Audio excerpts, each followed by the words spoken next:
Личните судбини на луѓето повторно се споија во едно, на протест пред владата. Луѓето протестираа за себе си, за роднините, за неправдите. Секој од транспарентите е повик за кривична и политичка одговорност за скандалот на клиниката за онкологија.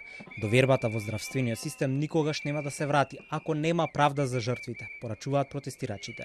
Сега, кога идеме со сопругата, гледаме со резерва. Не можам да ги ставам сега да искрено сите доктори во еден кош, ама сепак не е тоа што било. Ние се бориме, сопругата 5 години се лекува. Тоа се трауми, а ова дополнително мислам дека цело здравство го угуши. Срам нанесе на сите, без разлика, онкологија го направи. Сега институциите се на потек, додека во тек е предистрага за случајот. Во меѓувреме, граѓаните гневни веќе трет пат се организираат преку социјалните мрежи за протест, откако јавноста дозна што се случувало на клиниката за онкологија подолго време. Детето ми го разболеа. Како не им е срам? Зошто им ја сменија терапијата? Зошто?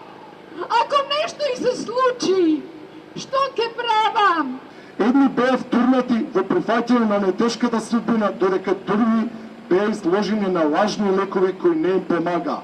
Откако излезе случајот во јавноста, министерот за здравство постојано се соочува со прашања на темата. Денес на брифинг одби да ги потврди или да ги отфрли наводите дека пациенти од странство се лекувале на сметка на клиниката. Во тек се финансиски анализи и пресметки дали да се врати во функција като системот, а од утре започнува демонтажа на еден од дотрените акцелератори на онкологија. Што побрзо, ова неизвестност да се стави крај и да излезат и тука, и да се во прашање и образот на здравствените работници. Протестот и овој пат започна пред владата, а заврши пред јавното обвинителство со пораки за двете институции.